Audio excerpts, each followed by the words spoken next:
Okay, Mayor, are you ready to go? Let me check one thing. Yep. Okay.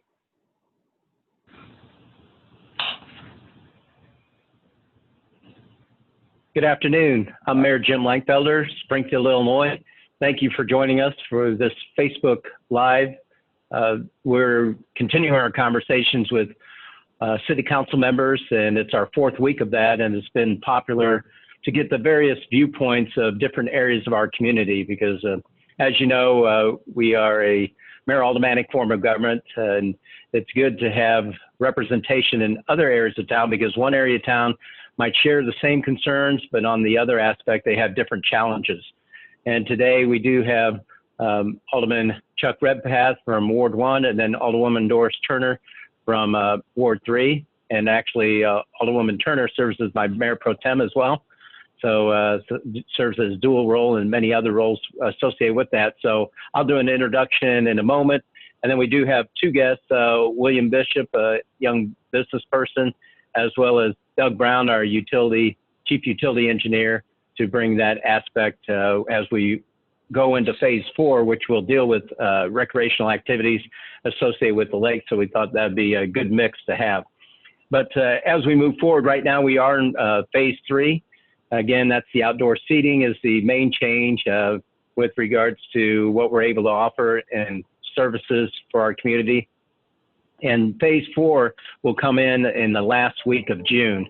We have had conversations with the governor's office asking if we could move into phase 4 or at least give some relief to restaurants, allowing them to open possibly at a lower capacity and give them a jump start to phase 4, which will allow them to do indoor seating up to 50% capacity as we move forward towards that.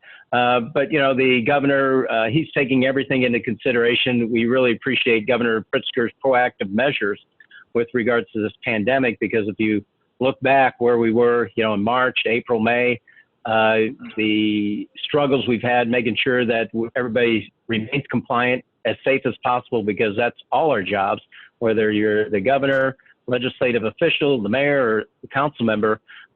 Job number one is to keep the public health first and foremost. So we've done a great job of that. And just this past week, we've been recognized as the #1 city in the country post-COVID because of our recovery aspects. And it goes to complement to the proactive measures that the governor's put in place, keeping the cases down. But as we move forward, you know, we have a great medical community. We're an affordable place to live. We are able to work remotely through our technology, and one of the aspects is with CWLP and our fiber network. So those are all strengths with our community, but the #1 driver of any community, just not Springfield, aside from its people, of course, is the small businesses that really support our community and get us through these tough times. So any relief, any support we can give our local businesses, now's the time that we need to take that into consideration and patronize those restaurants and places of businesses because they're our neighbors, and those dollars keep regenerating through our community and help provide services that the city does through our tax dollars, whether it's public works, fire protection, or through the utility or police protection, moving forward in that direction. And we'll be talking more about that with the Juneteenth celebration coming up and the emphasis on minority businesses. I'm sure that'll be part of the conversation. But first, I'd like to introduce Alderman Rhettpath. He's a short-term, long-timer to the council. He was under the first form of government when we went to the transition phase, actually under my father. That's how old he is. But he's a great alderman. You know, he understands now. You know, he's on the north end. Now he's out by the lake area. And he's been one thing I can say about Alderman Redpath, he's been a great advocate, whoever he represents, because he's, even though he's working full time, he put in a lot of hours and he does bring things to the forefront, especially with regards to his constituency and taking a look at the city as a whole as well, and brings a lot of diversity with regards to his experience to the table. So we appreciate his years of service to the city of Springfield.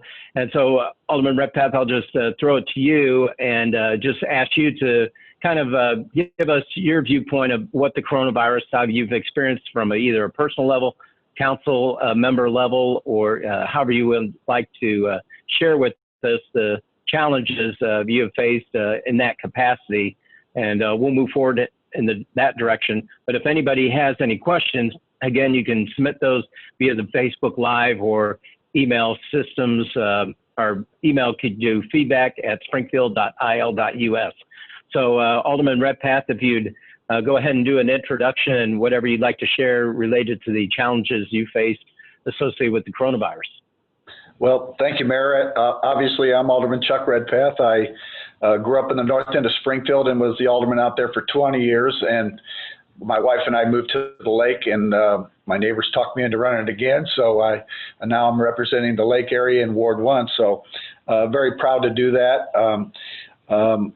I thank you very much for allowing me to be on with everybody here and talk about this. But you know, this has been a very challenging time for all of us. I've been through a lot of different situations in my tenure on the city council, and through tornadoes and you know, floods and droughts and everything else that goes along with that kind of thing. But this is something that we always plan for. We never think we're going to get to.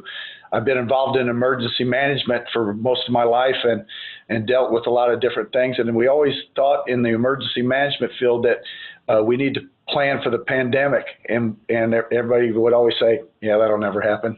Well, it happened, and here we are. We're right in the middle of it. It's been a very bad tragedy for our country, our state, and our city. We find that we're dealing with issues that we probably never thought we were going to deal with. A lot of it falls back to protecting our citizenry with making sure that we practice the rules set out by our governor and by our mayor.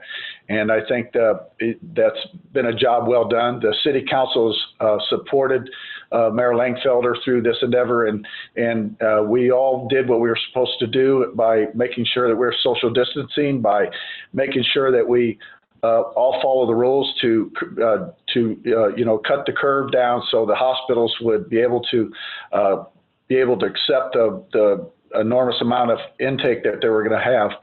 Memorial and St. John's and Springfield Clinic all have their hands full, and I think they're very well prepared. And as Mayor Langfelder said, this is a great town because we do have great medical facilities here in this city, and I think that that's one of the reasons that puts us in the position that we're in. One of the biggest challenges that we have, obviously, is our economy that's we're trying to bring back. And some areas are hit harder than others, depending on the amount of businesses that they have. In Ward 1, it's my ward is basically the lake and mostly residential. I have the two universities, Lincoln Land Community College and University of Illinois out there, and but mostly it's residential stuff. I have a business group out on the Toronto Road in the South 6th area. The Stevenson Drive area, which affects my ward, is also in Alderman Turner's ward, and she and I collaborate on Dirksen and Stevenson Drive on a regular basis to try to figure out a way to better improve those areas. So I think that is a big part of it. And I can tell you that I talk to the business community, not just in my ward, but the business community throughout the city on how we proceed and how we move forward.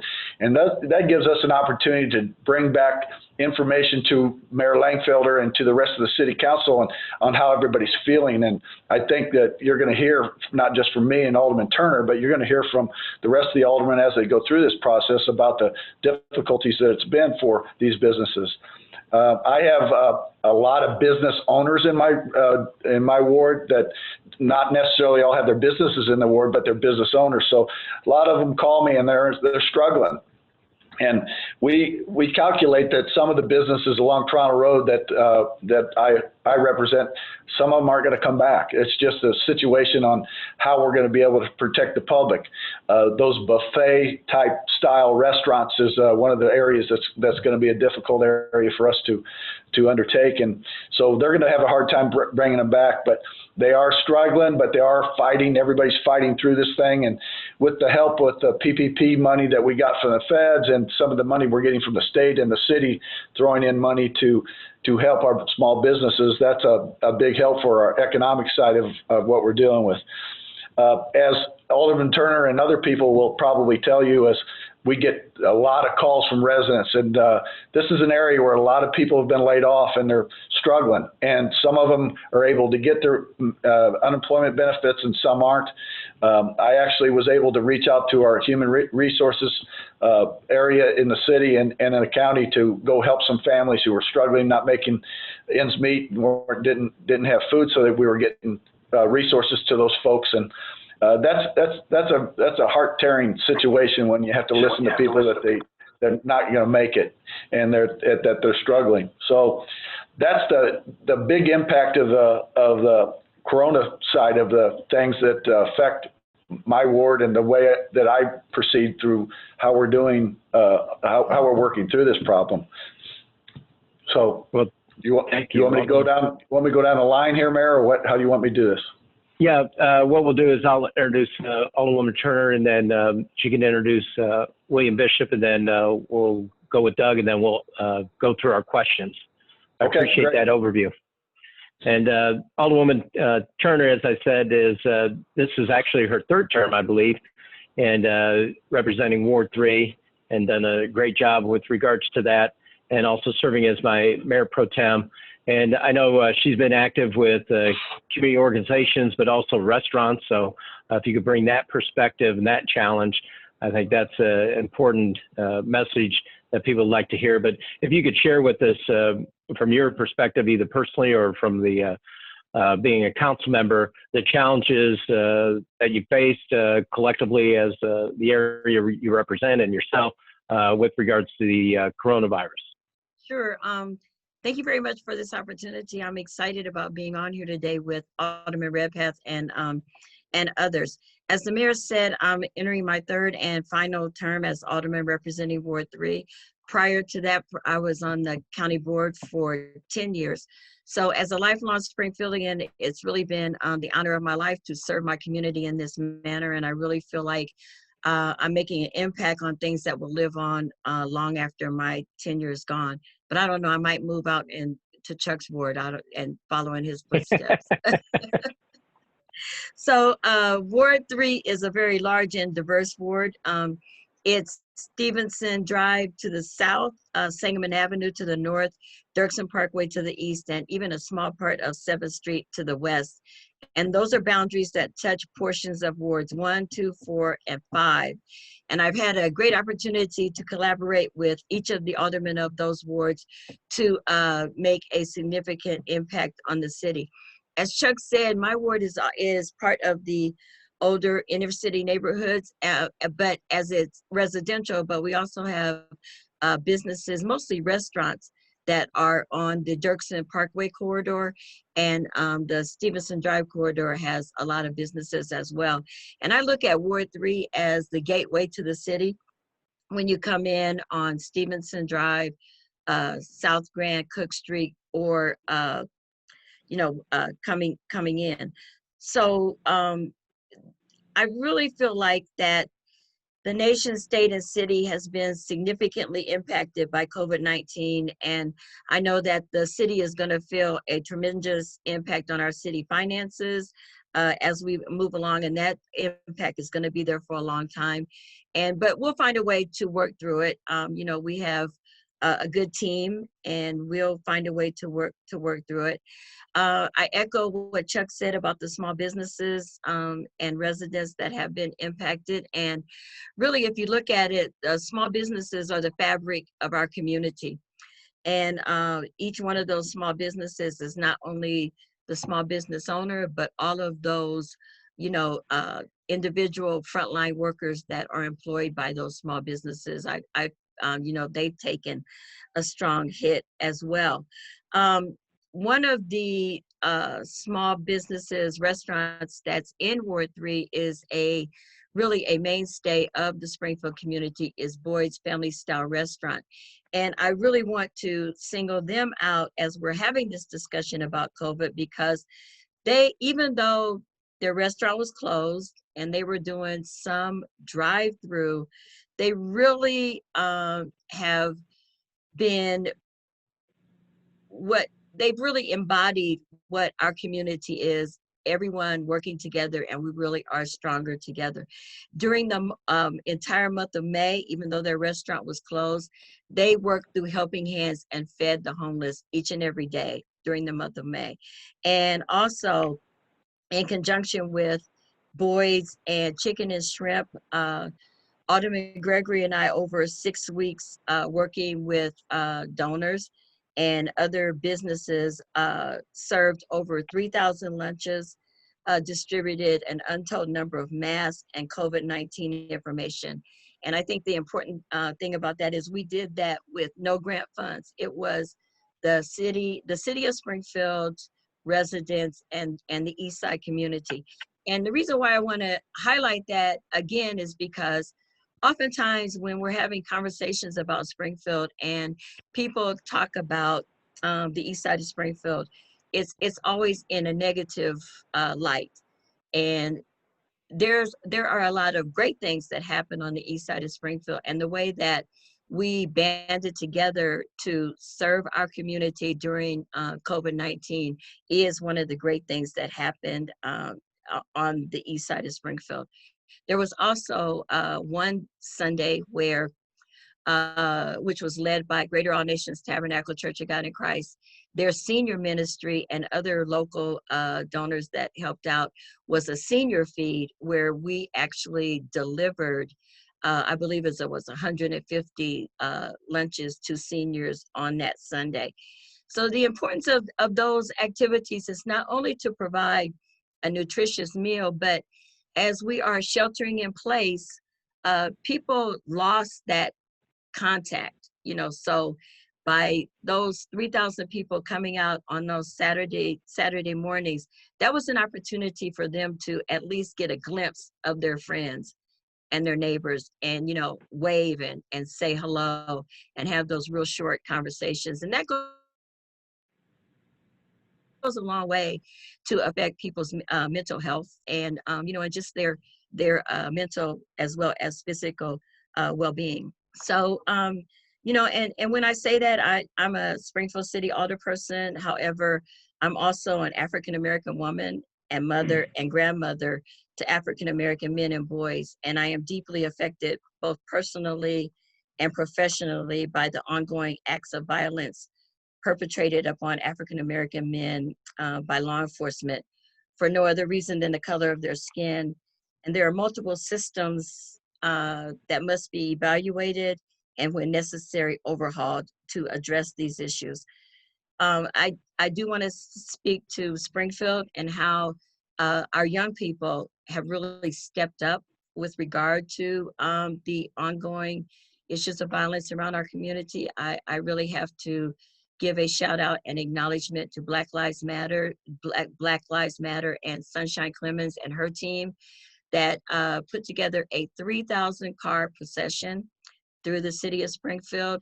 And that was 3,000 cars, but it was probably 10,000 people that came out to say Black Lives Matter, and this is something that we are not going to tolerate. We're not going to stand for. And that was a group of people that was very multicultural, very multi-generational, and it really gave me a sense of pride of being a Springfieldian that happened. And it was very spontaneous. I don't think anyone thought that would be the response. And then on the very next day, a group of high schoolers put together a 1,500 person march that was, again, very multicultural, very multi-generational. And it really speaks to the testament of, again, our community, and most especially the young people, the youth of our community. They often get, people don't want to say, they always want to talk about how bad our youth are and what they're not doing and how they're not progressing in the way that they probably should. So I think that when we look at these young people, it tells us that we have reason to be excited about where Springfield is going. And so, I guess I just want to say that I'm here for the long haul with regard to those issues. And it's not going to be easy. Nothing ever is. but working together, I believe that we'll get there and we will be the change that we want to see. So I'm excited that William Bishop IV, not the third, that's his daddy, is here with me today. And there's a lot of family pride in that name, obviously, because he has a young son, William Bishop V, affectionately just known as number 5. And he is William is a young budding entrepreneur, owner of Solid Ground Solutions, which employs a number of young African-American men, providing them not only with a paycheck, but a skilled trade that will serve them well throughout their life's journey. I also wanted William to come and be with me today because he's a young man who is just starting his career, just starting his business, but he was an extremely generous donor during the COVID-19 lunches. He actually organized the event at Chicken and Shrimp that served, I believe, 400 people. He did that himself, and then he also partnered with me on a couple of other of the community feeds that we were doing, and he was also a huge donor with the Sunday senior feed. So he is he's one of the young men, you know, that I say that I feel like our community is in good hands because he is a leader. He's a light in the darkness, and I know that great things are going to happen through him for our community. Great. Welcome, William. Thank you for those words, Doris. Alderman Turner, I'm sorry. No, you're fine. You know, I have to add in, and Chuck, this is for you. William is also, drum roll, an assistant coach at Langfelder High School. As we all are.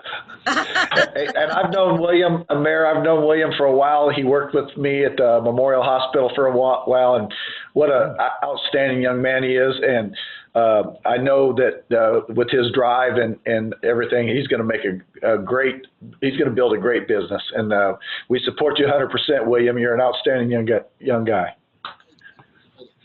Appreciate it. Yeah, William, if you go ahead and share with us a little bit about yourself and the challenges you faced and anything you'd like with regards to coronavirus and these past few months, that'd be great.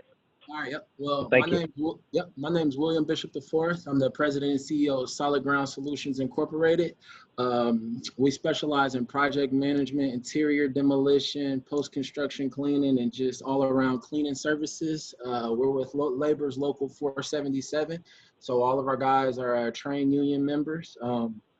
Just over these last few months, my biggest thing with the virus was to help. I'm not excluded from any other businesses. When the initial stay-at-home orders came out, probably about 70% of my business went on hold, you know, and I mean, I had a lot of contracts going with Memorial and St. John's, and just with everything going on, they didn't want any extra people inside of the hospitals during the time, which I understood. But I also understood that my community on the east side, I was born and raised on the east side of Springfield. I knew my community needed some help. So that's why when it came to meal giveaways that we did, anyone asking for donations to help out with any other meal giveaways, I was there. I felt like I needed to be there and help be there to help, you know. I mean, my community, they backed me when I started my business, whether it was a pat on the back or share on Facebook or somebody to tell me to keep going. It got me to where I am today. It helped me keep moving forward. So I felt like I needed to give back, no matter that my business has slowed down or whatnot. I knew it'll eventually pick back up, but at that time I had to be on the forefront helping everyone out. We were blessed to continue. Like I said, we still had 30% of our work going, so we were blessed to continue to be able to work during the virus. We're actually back to about 100% going. I got guys rolling right now. We're back in the hospitals working. I mean, it's just been a blessing, and I didn't want to hoard my blessings. I wanted to help and just help everyone in the community, and if anybody that needed help in the hand, I wanted to be there for them. Well, we appreciate your coming back to Springfield and really establishing a business and family, and that's what it's all about. And when we look at the #1 ranking that we recently received, that's due to individuals like yourself that really help with that support and that entrepreneurship. So we appreciate you being part of it. So thank you very much. Yeah, thank you. And then last but not least, Doug Brown, he's with the City Water, Light and Power. He's our Chief Utility Engineer, so you might have recognized him before.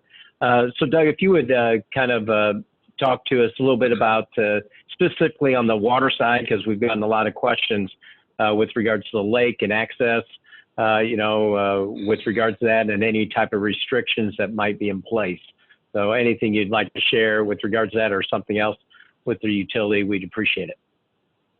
Yeah, for around the lake, we're open. We've been open.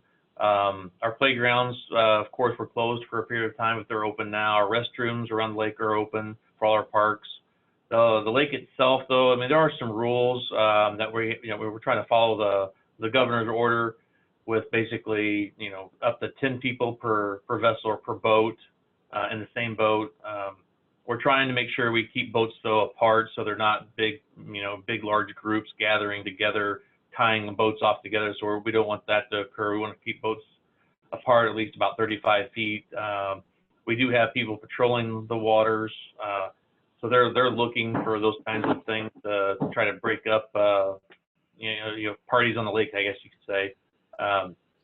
And if there's like a safety issue that somebody sees, they can call our security at 757-8600 and talk to security and report any issues. Or if they see logs floating in the water, they want to report, security does. Try to get out there and haul those logs off the lake to make it safer for our boaters. This Saturday and the next Saturday, security will be out there for boat licenses. So if somebody wants to get a boat license for the summer, they can stop by. It's at Lindsay Boat Launch, 7:30 to 2. So I think that it's important to be a little more available if we can, because it's just things are a little bit different nowadays. So we just ask that people be safe on the water, be respectful of other people's recreational activities. I think that's important. So.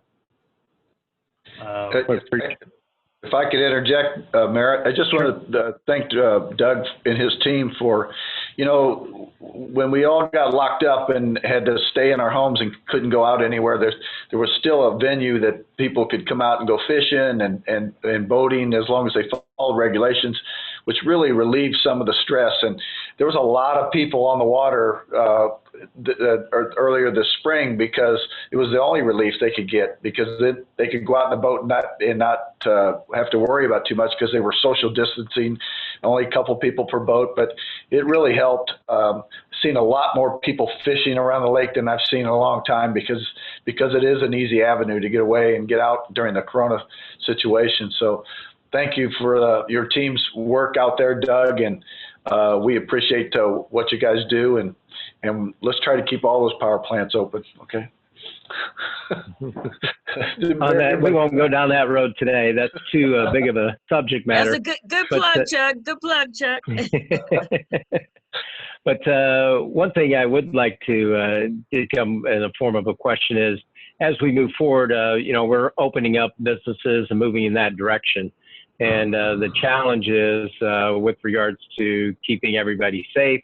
Everybody wants to go out and enjoy themselves, but the pandemic is still out there. Fortunately, in Springfield or Sangamon County, I don't believe there's a case actually being treated at the hospital.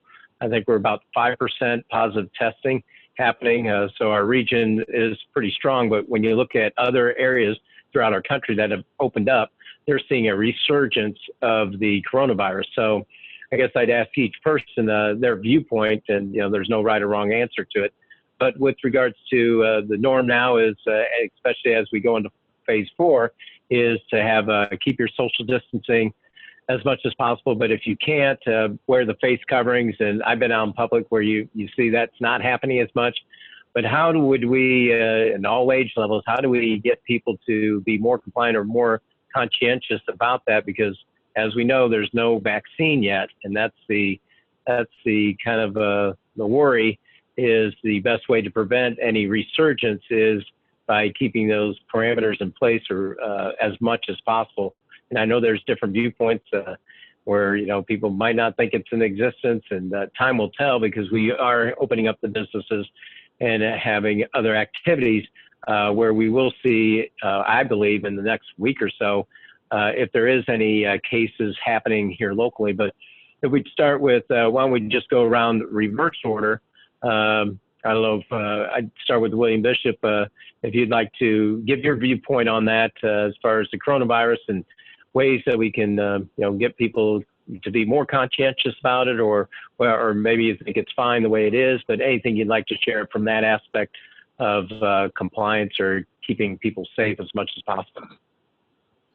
I think we're doing good with it as far as the stores and the restaurants go. I go to a lot of the stores, and they usually have a lot of people standing. They have employees standing at the front, making sure everyone has their mask on.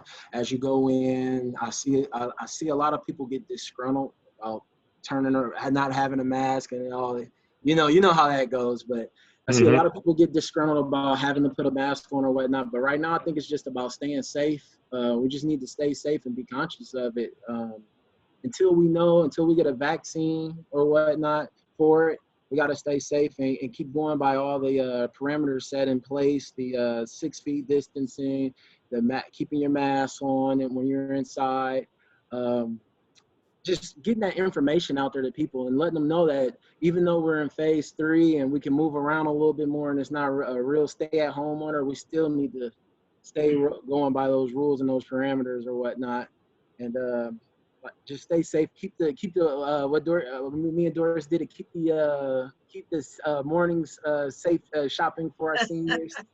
Keep the what I mean, all that type of stuff. Just, right.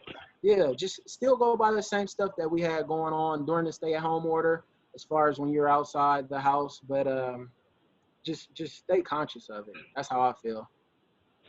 Thank you, Alderwoman Turner. This COVID-19 has been a real dilemma for everybody. And I think that we really got to give a shout out to Governor Pritzker, because even though a lot of people disagreed with the provisions that he put in place for the state to deal with, we stayed the course. We adhered to them. Well, for the most part, we adhered to them. And because of that, we were the largest, the state with the largest decrease in cases. So it's a testament to him listening to the science and then doing what he needed to do as a leader to put provisions in place. I think that we just need to continue to stay the course and wear the mask and practice social distancing. I know it's difficult, but we will incrementally move back into what some sense of normalcy. But to be totally honest, I don't think it's ever going to go back to what it was pre-COVID-19. I think that we're always going to have to be careful about how we interact with each other. And, I think that we have to impress it upon young people that they're not immune. That, we've seen cases in Springfield where people, preteens, have come down with the virus, and also that you can be asymptomatic but carry it home to your parents, and your grandparents. So I think that we have to stay the course and remain diligent. Thank you, Alderman Redpath. Well, I think it's important. I think it's important that we all lead by example, and I carry a mask with me everywhere I go. Some places require it, some don't, but I wear it as a courtesy to other people, because I don't want people to feel unsafe. And Alderman Turner is exactly right. There's not going to be the old normal. It's going to be a new normal. And I've said from the beginning of this whole thing, it's here, and we got to find ways to live with this until we can find a vaccine. And that's the goal of everything. And then hopefully after that takes place, maybe we might be able to get back to some kind of normal life that we like to see. I think it'd be important and probably a good idea for us as city leaders to maybe put together some, public distribution, some public service messages to remind people that, hey, look, I know you're feeling comfortable, but we still are in this pandemic. We still have to social distance. We still have to be responsible to not only for ourselves, but other people, and especially those folks that are the most vulnerable to this virus, our seniors, our people in our nursing homes and that type of stuff. So I think it's important we all lead by example.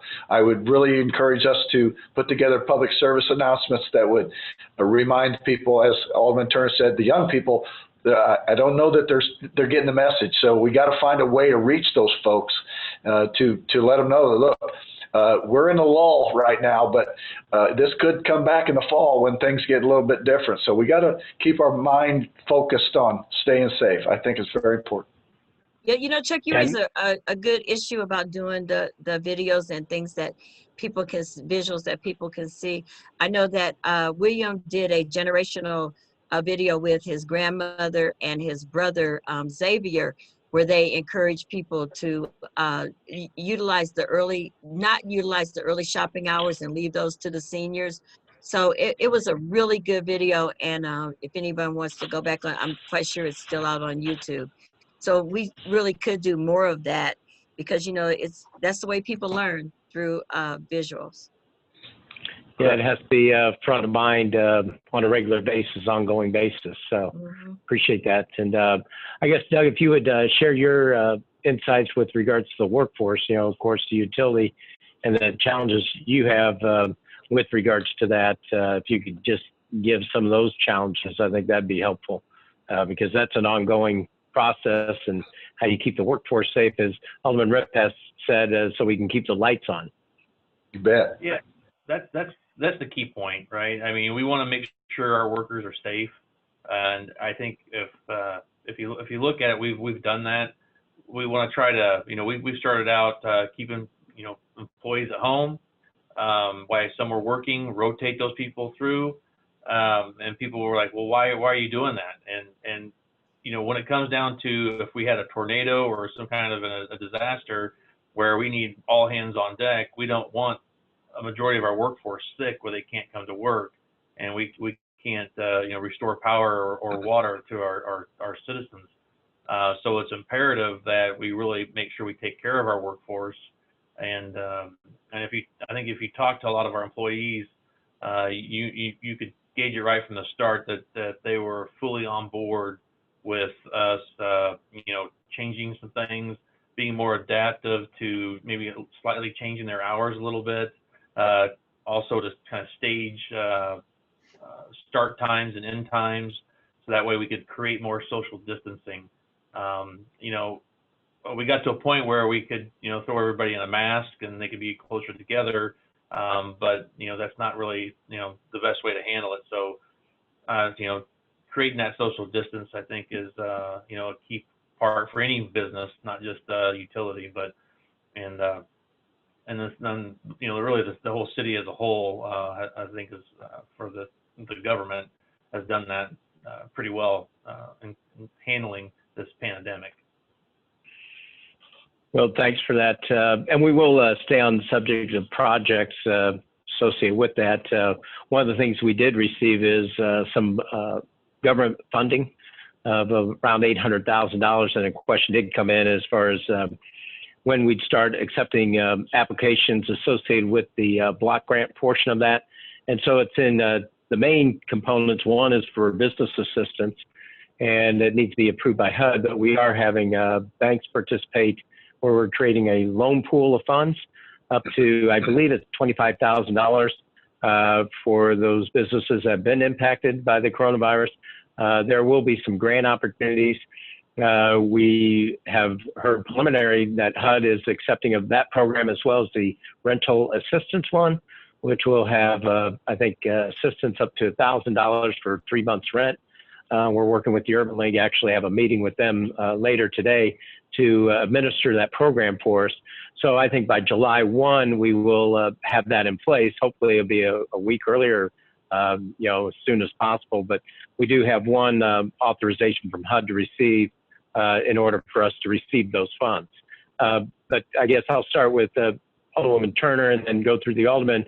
As far as the assistance to businesses, how important is that, and to residents? Because I know both of you have been advocates on both sides of that. Anything you'd like to share? Because the other aspect is we are continuing to push for the next phase of relief funding from the federal government, and that would hopefully come as a direct subsidy to these municipalities to offset some of the expenses that Alderwoman Turner alluded to, but hopefully offer some additional relief that we can provide for our residents as well as our businesses within our community. So Alderwoman Turner, if you'd like to start off and any type of response you'd like to provide on the importance of that, that'd be great. No, I think it's extremely important because, as you know, as I said before, small businesses are the fabric of our city, and they were hit extremely hard. One of the things, and also when the federal government did their relief, a lot of the small businesses were shut out for a number of reasons. Number one, the money was gone before they had an opportunity to participate in the programs, and number two, there were a lot of parameters that were set around those programs that they did not meet, and that was one of the reasons why I think that we were able to put our program together so that those small businesses that were shut out of the federal assistance will be able to take advantage of our assistance. And I think that that's extremely important. One of the things that I did do during this was I thought that the flow of information was extremely important to our small businesses.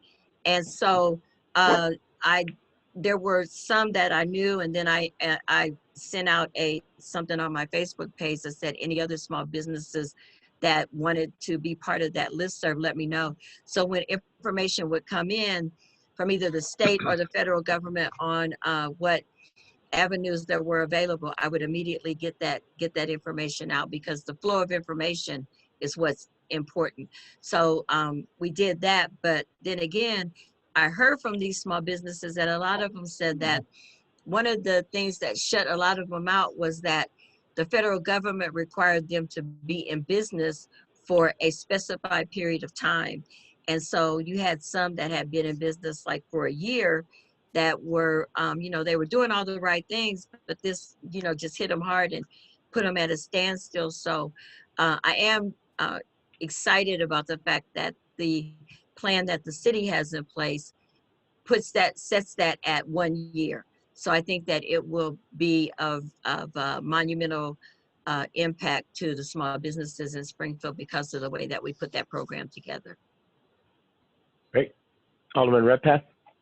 Well, I concur with a lot of what Alderman Turner said, and to be honest with you, it kind of bothered me to that fact that once those first loans came out, that national chains were jumping on things like Ruth Chris and other national chains, and they were getting enormous amounts of money that should have been directed more to smaller businesses. I'm glad that the federal government finally stepped in and stopped it and made them return the money in certain instances, so that money could be redirected to the smaller businesses. We run into a situation where chains can survive this type of thing, but a Boyd's or a Motorheads or some business like that, they don't have a chain to back up on. They're on their own, and those are the businesses that we need to make sure it gets filtered down into those mom and pop businesses, as we call them, the ones that are fighting every day for their livelihood and not have to depend on a chain situation. all that money is twofold, though. We're talking about businesses and we're talking about people. And I know that Alderman Turner put forth the effort to try to help with renter assistance and things like that. We got to help those folks out. And I know through our utility, we have a forgiveness program on, not a forgiveness, but a delay on, we don't have shutoffs at this point. And we are also talking about how we can help people if they do get behind, is to catch up without putting penalties on them. Those are all important things. And one of the problems I had with one of my constituents was, he said, I lost my job. I'm having trouble getting unemployment because it's not working properly. I don't have any food and I don't have any money. And so that was a fourfold issue there. The poor guy was, the family is about to starve. I was able to put assistance with our help from the city, talk to Vallejo, get some help, talk to the county about getting through Capitol Township, getting some relief for the folks, and got the guy back up on his feet. And that was just one example. And I know everybody has a ton of those examples, but it's important that that money be funneled down to the people who really need it, and not stop halfway through the middle that let some national chain pick it up. It's important that we follow through with that. And I appreciate your leadership on that, Mayor. The other thing that I want to, excuse me, that I want to say is that there was a, because Alderman Redpath raises a good question about everyday people having those real problems. I mean, you just wake up one day and you don't have a job. But there was a Facebook that was put up. It was Springfield Families Helping Springfield Families. Right. And yes, and it has been very instrumental in getting support and assistance to families on a number of different areas with regard to just a little bit of a little bit of everything. And that was the brainchild of Scott McFarland, a school board, I think he's a school board president now, but he put that together, and it has been extremely helpful. I think they have maybe 6,000 or 7,000 members, and they really get assistance to people in real time.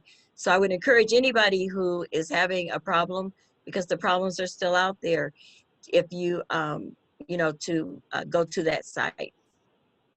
There's a lot of great organizations, and Scott just showed how you can mobilize people through social media and move forward in that direction. And then, of course, the United Way, they're doing their United Way week of caring, as well as some other avenues. But be sure to reach out to those various entities for help. But William, I know you've helped in that effort, but I didn't know from your perspective if you've were able to take advantage, or if that was helpful for the Paycheck Protection Program, that was offered, or as a small business person, or maybe you didn't need to move in that direction, but anything you'd like to share with regards to assistance and the importance of that and working through the pandemic. So I was able to take advantage of the 3P Paycheck Protection Program. I've been in business a little bit longer than most. This will be my 6th year. We've been doing good. But I got a couple buddies. Like, I started smiling when you guys started talking about that that they'll be, if you've been in business for a year, you'll be able to take advantage of that assistance. I got a couple buddies that they actually just started their businesses within the last year or so, and they got denied for everything. And they still had to pay all their bills and everything. One of my buddies, he actually has a gym, and he got denied for everything. And right now gyms are barely being able to open. You got to work out outside and everything. And he just didn't know how he was going to continue to go. So he's really waiting for that phase 4 to come, where he could get his gym back open and rolling. So for me, it kind of just touched me, like, yeah, here we go. I could be able to tell him about the assistance program through the city. I also had, personally, I had maybe 3 employees that right when everything happened, I actually had to lay them off, and they still haven't gotten any unemployment.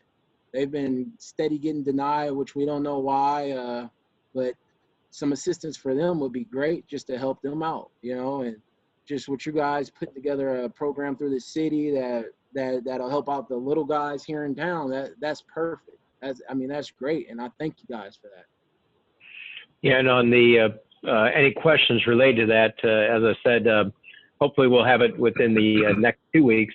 up and running, but you can call our Office of Planning and Economic Development. That number is 789-2377. 789-2377. Or to learn about other programs that are happening, you can go to the city's website at springfield.il.us, and we have a COVID page. And you just click on it, and it has links to the federal, state, and local level and different aspects associated with the business outreach and things of that nature. It's a wealth of information. I know Doug, from the utilities aspect, and this is another objective, Governor Pritzker was really on the forefront on two measures, and I think this is not said enough, especially with the making sure nobody could be evicted, because nobody knew how long this was going to last. But doing that simple measure of not allowing evictions and not allowing utility cutoffs, even though it impacted CWLP, it helped from keeping people from getting displaced. Otherwise, we would have seen a larger population of the homeless and moving that direction. So from that aspect, that action, proactive measure by the governor, helped alleviate communities across Illinois. And actually, if you look at where we're heading with the rating, going back to the rating, and we're just not the only one. I think there's like 4 Illinois cities in the top 30 of being post-pandemic places to live. And I think it's due to actions like that that really helped move in that direction. But Doug, if you'd talk about the impact from that aspect, maybe on the utility itself, we're going through the rating, and that was one of the subject items that did come up from the rating agency was our ability to collect from people that may not have been able to pay. So Doug, anything you'd like to share with regards to that subject? Yeah, for COP, we were on the forefront of that right from the start of the pandemic, basically wanting to start having some kind of a period where we weren't going to do disconnects. And right now, the way it stands is, the governor's order, it's going to basically, when phase 3 ends, disconnects then could start, but we're going to go another 30 days because we want to give our customers enough time to work with our customer services office. They can call 789-2030, talk to our customer service reps, get set up on payment plans, set them up for a year. What do they need? We'll do, assessments on what's going on with them. But there's a lot of financial aid out there too, and LIHEAP has extended the levels up higher than what they've normally been. So there's a lot of available funds out there that our customers really need to be aware of, and being a little bit more proactive and talking with us, because people are starting to get behind on their bills right now, and it's totally understandable with people being out of work. So we everything is expecting that to happen. But when people get behind on their bills and trying to get caught up, it mounts, the pressure mounts, and people don't see an end in sight. I think and that's the one positive thing about having a utility that's municipally owned, by the city of Springfield. We can control that, as the mayor and the city council. And I think that's a huge benefit for the city of Springfield.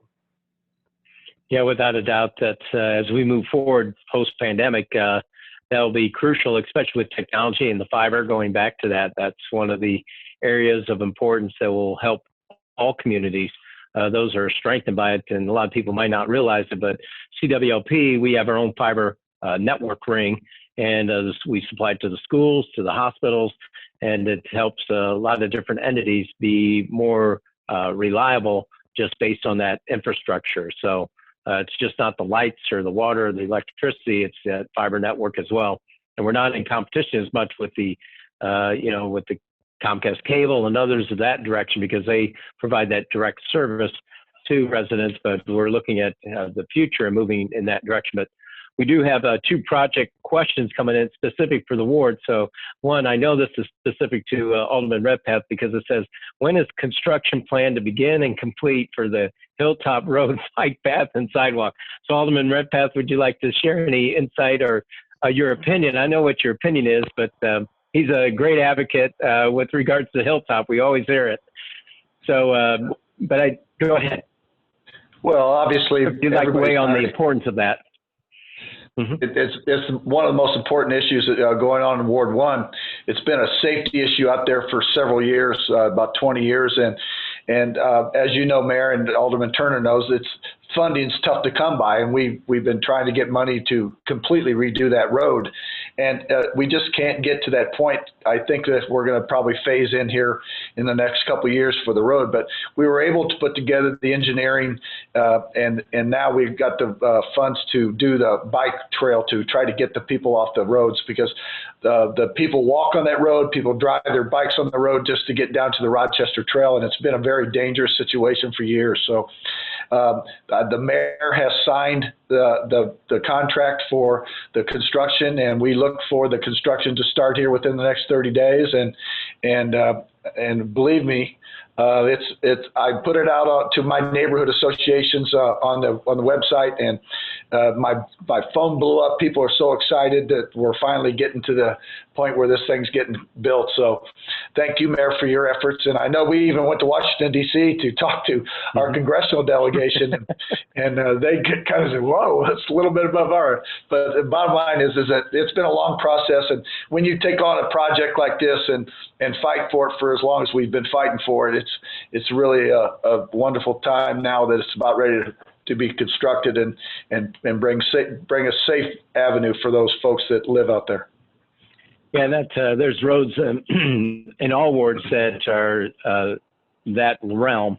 So that is a long time project. It's a multi-jurisdictional project at one time, but we were able to annex the properties in, and we'll start in July, or at least start in late July. By that point time, the completion would be this fall, unless we do not have one of the parcels.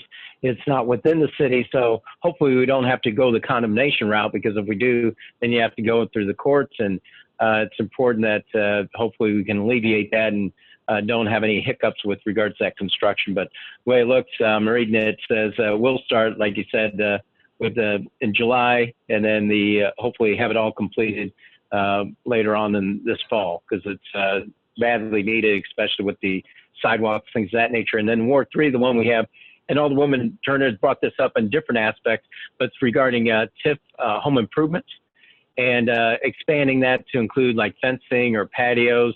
And for those that might not be aware, TIF is tax increment financing funds.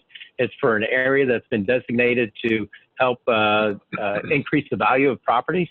And so one of the aspects in this particular area would be for home ownership and how you improve the value of the property. So I don't know if you'd like to share your thoughts on that, Alderwoman Turner. Yeah, the Far East TIF is the TIF that really takes in Ward 3. It begins at Dirksen Parkway, and then it has been extended now, goes all the way up to 9th Street. But one of the things that I was really concerned about when I came into office was the fact that in that TIF, there were very few businesses that were included. So it didn't include JCPenney's, it didn't include Shop and Save, it didn't include a lot of the car lots that were on the east side of Dirksen Parkway. So almost all of the money that was going into that TIF was money from residential property taxes. So I felt like if the money going into the TIF was from the residents, that the residents should have an opportunity to access that money. So I passed an ordinance that provided funding for two things out of there that were beneficial to residents. And one of them was down payment money for home ownership for law enforcement or military personnel for the ward. The second one was for exterior rehabilitation projects. So that would include sidewalks, patios, fencing, those kinds of things. And if anyone is interested in that, they should just contact the Office of Economic Development, and Val Yezel's staff will walk you through the process. But that money is available. And actually, we just recently expanded those things that could be included within that external rehabilitation program. So if you're looking to do some home improvements, contact Val Yezel's staff in the Office of Economic Development, and they can help walk you through the process. Yeah, you can go to the website, springfield.il.us, and look at the economic development staff and have that drop-down link. And that's been a successful program for helping turn around Enos Park, and it'll do the same in the area that Alderwoman Turner is speaking of. One of the quick couple items, one is fireworks. Someone had a quick question on that. Are they still doing fireworks? Yes, you can have a display.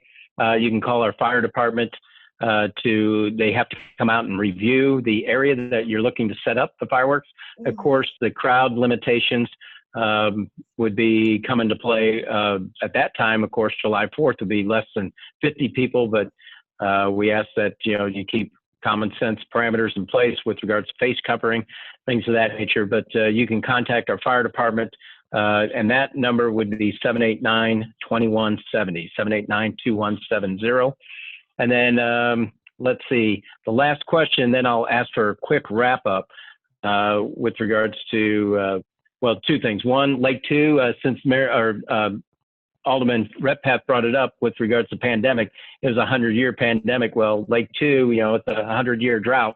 So we are moving forward with that as much as possible with the Army Corps, and we'll have an update hopefully by fall with regards to that. But the one thing I'd like everybody to touch on real quick, since we're running short on time, is one of the questions was with regards to the racial problems, associated with the national impact of the tragic death that should not have happened with George Floyd, and how that impacts us locally, especially with our police departments and really with the Black Lives Matter group. I think, myself as a white person, I've said this many times, and William Bishop can elaborate. He's a young black male, the different aspects of a white person getting pulled over versus what runs through the mind of a black person getting pulled over. It's just 100 degrees difference, or 360. It's just unbelievable. So I guess if you'd start with you and what you'd like to see moving forward, how do we move forward in a better relationship where you as an adult black male would feel comfortable in any type of situation with a police officer? When it comes to that, I know that's a tough one, but yeah, it is, but at the same time, it's not, because I live it every day, since I was young. My dad and my grandfather, they taught us how to deal with the police officers when you get pulled over. You stay respectful and everything. And I know sometimes it's not all the officers, because I have friends that are officers and they're good officers, but some of the officers are a little more overbearing than other ones, and you can stay respectful and they don't care. It's just how you look. I had a situation where I got pulled over. I mean, I won't elaborate or go into that, but I didn't feel I was treated right, and it is what it is, But for us, we just got to have like community relations with the police.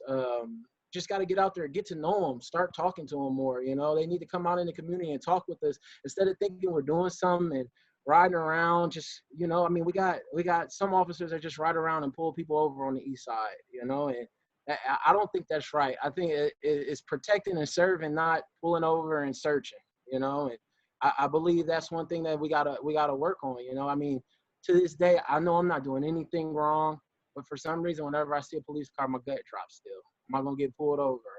I start looking in my rear view. Is he coming? Is he coming? Okay, no, I'm good. I could keep going, and that's just something that we live with every single day. And I mean, I know 100 black men that can say the same thing. That they feel like when the police are around, they get nervous. You see them in the store or whatnot, you might want to turn around and go back out of the store, And like I said, the thing is, it's not all of them. It's not by far, because there are some good cops. I know a bunch of good cops. I'm friends with a lot of cops, and it's just something that we all got to work on. We all got to take the step forward to work on it. It just can't be one side. It just can't be the police need to work on themselves, or it just can't be the community needs to work on themselves. We all got to come together and work together to find a common bond to get through this. So. Well said. Alderwoman Turner, would you like to make any comments on that real quick? And then Alderman Rhettpath, then we'll do the closing comments. No, I think that William said it extremely well. And I guess what I would say is that I'm here to continue to facilitate that conversation and do what I can do in my position to ensure that as a city, we move forward in working together and doing what we need to do to make sure that there are policies and procedures put in place where people are treated fair and equitably. You can't, everyone has biases, everyone has life experiences, and I can't do anything about your personal biases. I can't do anything to affect your life experiences and how they form your biases. But what I can do is put in play those processes that hold you accountable for how you carry out your duties, job duties and responsibilities. Alderman Redpath, would you like to share any comments on that, or closing comments, whichever you prefer?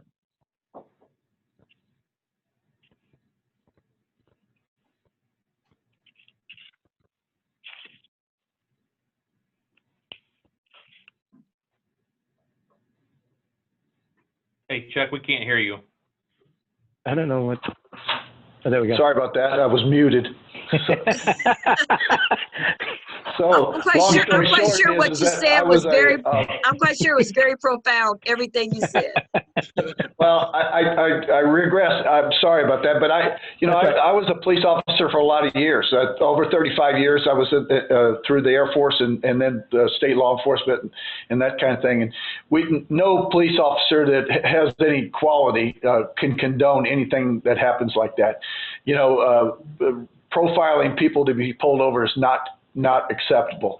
We're very fortunate here in the city of Springfield that we are trying to work on a problem with training for aggression and de-escalation of our police officers, and that's a big step.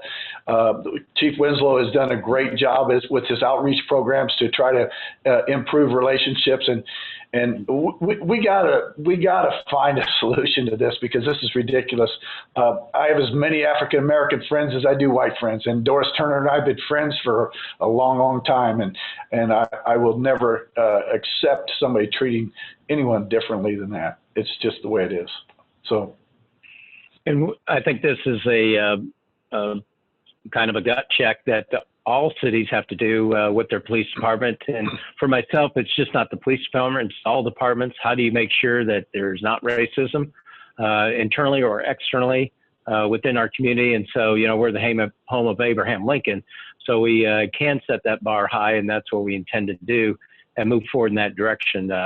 Because, with this pandemic, it's put a lot of pressure on everybody. But this is one area that's plagued us for centuries and decades. So we need to make that commitment, as Alderwoman Turner said. It's each individual, and really work towards that. So, the true understanding, and I've listened closely, that we have to make that commitment that Black Lives Matter. And by saying that, what you're saying is, it's important that we understand what young men like William Bishop deal with each and every day. I mean, it's just, nobody should have to live that way.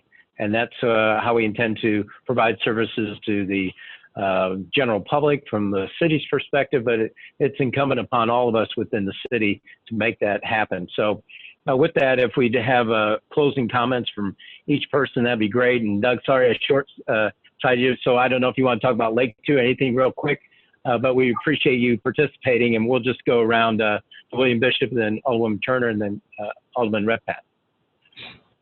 Any closing comments, Doug?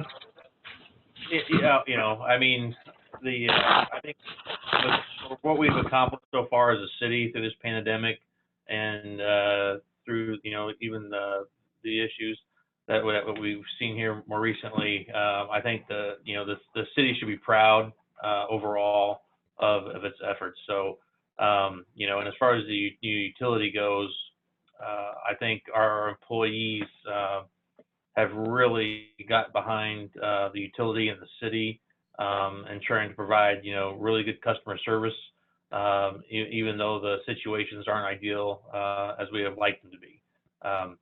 But when we look forward to kind of seeing things kind of reopen, I think reopening things in small steps is the way to go. And I'd like to see a little bit more progress, smaller steps more frequently, That way people just don't all of a sudden just kind of want to go crazy, and get out there and larger numbers, that kind of thing. So it's that pent up frustration of being, locked away and those kinds of things. I think that cause some of those issues that we see, but, so I think that's pretty good. Thank you. Thanks for being here. William? I just want to thank you guys for having me, and just tell everybody that's watching and tell the community, let's stay together. We'll get through this. We'll get through this. We'll get back to normal. Let's just stay together. Well, thank you for being part of it. We appreciate your insight. Thank you very much. Alderwoman Turner? I really want to commend you, Mayor Langfelder, for putting together these Wednesday podcasts. I know that you did them so that we could, have some communication with the public during this COVID-19 situation, because we, feel very disjointed. But I would encourage you to continue them, because I think that they've been well received by the community, and I think that they definitely provide a very good customer service. So thank you for putting these together, and I hope that you continue to do them. I just want to plug two things. As you know, this is Juneteenth weekend, so I would encourage everyone to come out to the Juneteenth parade on Saturday at 10 a.m. The parade route is going to be a little bit different this year.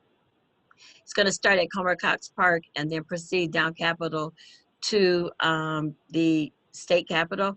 And then also on Saturday is the 217 Black Restaurant Weekend downtown. So there is a 217 Black Restaurant Weekend. There's a kickoff event from 2 to 5 at 5th and Adams Street. It's free entry. It's family friendly.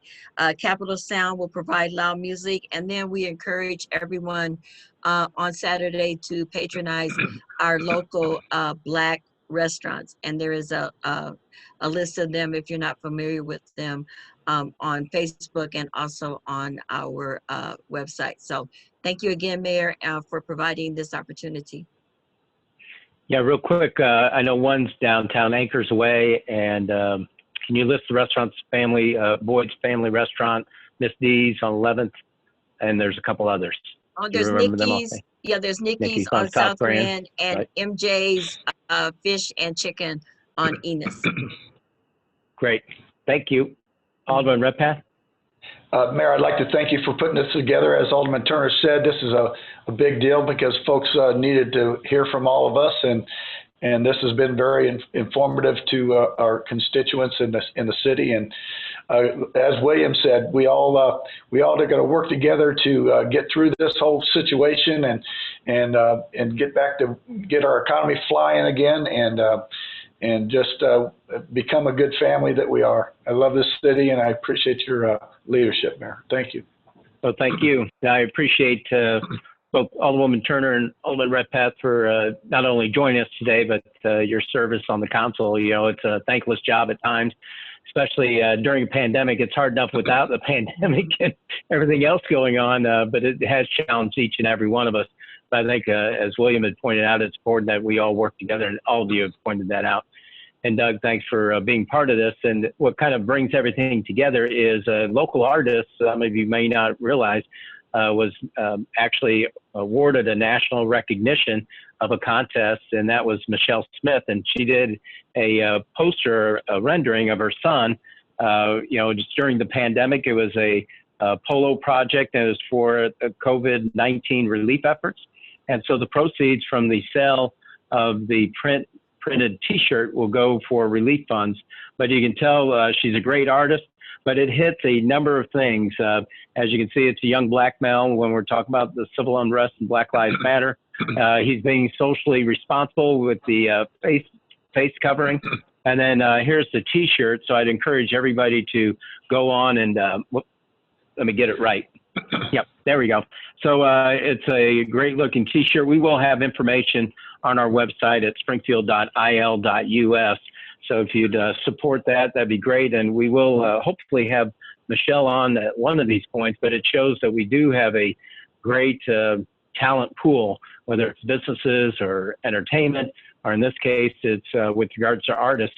And when you think about how we get through life, it really, a lot of times art brings us together, and it's demonstrated through Miss Michelle Smith's art in a number of fashions, not only with coronavirus, but with regards to the Black Lives Matter movement and the importance of us all working together for a positive future for tomorrow. And our goal each and every day, of course, is remembering others, so wear your face covering. It's more to protect others in case you're carrying the germ, and keep social distance. But what we try to do each and every day is make today better than yesterday and tomorrow better than today. And by working together, we will be able to do that. So hopefully you'll join us next week on Facebook Live at noon. And hopefully we're efforting to have 2 additional aldermen, but we'll see, but we will have it, and keep you informed and engaged with the city of Springfield. In the meantime, you can go to our website, springfield.il.us, and look up information, or you can always call the mayor's office at 789-2200. So thank each and every of our participants, and for you for joining us.